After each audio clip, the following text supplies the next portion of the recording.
नमाज़ क़ज़ा हो जाए तो किस उम्र से हिसाब लगाएं? अगर बड़ी उम्र में जाके एहसास हुआ कि क़ज़ा करनी चाहिए तो उसका तरीक़ा है कि अगर तो बालिग़ होने की जो है वो उम्र याद है कि फ़लाँ उम्र में बालिग़ हुई थी या फ़लाँ उम्र में बालिग़ हो गया था, तो बुलूग़त की उम्र याद हो कन्फर्म तो बेस्ट। अगर याद नहीं तो लड़की जो है वो 13 साल की उम्र से अपना हिसाब लगाएगी और लड़का जो है वो 15 साल से अपनी उम्र का हिसाब लगाएगा।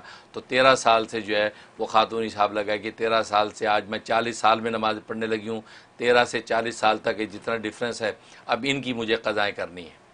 लिहाजा उनका हिसाब लगा लें, इतने अरसे की फ़जर कितनी बनी, ज़ोहर कितनी बनी, असर कितनी बनी, तो जब वो एस्टीमेट निकाल लेंगे, मतलब 5000 ज़ोहर बन गई, 5000 असर बन गई, 5000 फ़जर बन गई।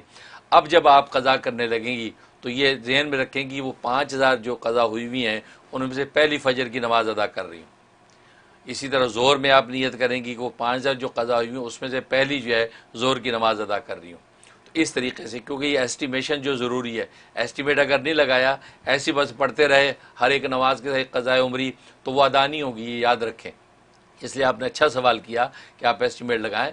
तो इसी तरीके से रोज़े हैं रमज़ान के कि 13 साल से आपने रोज़ों का हिसाब लगाना है अगर खातून है, और अगर जो आदमी है तो 15 साल से वो जो है वो अपने रोज़ों का हिसाब लगाएगा और उसी तरीके से वो रोज़ा रखना शुरू कर देगा।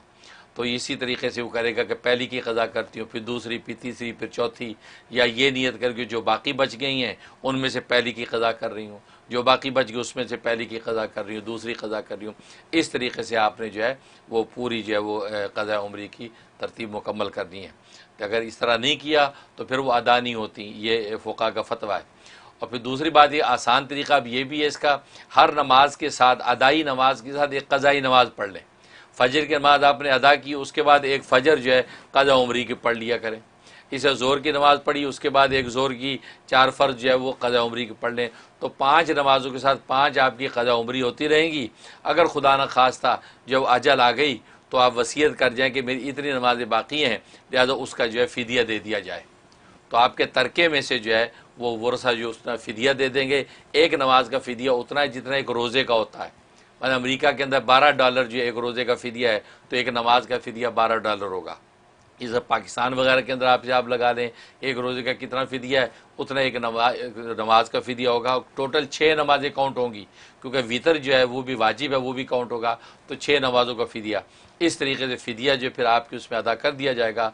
तो अल्लाह से उम्मीद है इंशाअल्लाह अल्लाह वो नमाज़ें जो आपकी रह गई, जो आप नहीं कर सकें, तो फ़िदिये के ज़रिए से अल्लाह उनको कबूल कर लेंगे और आखिर में आपसे पूछनी होगी। ये तरतीब है क़ज़ा उम्री की, इस तरह का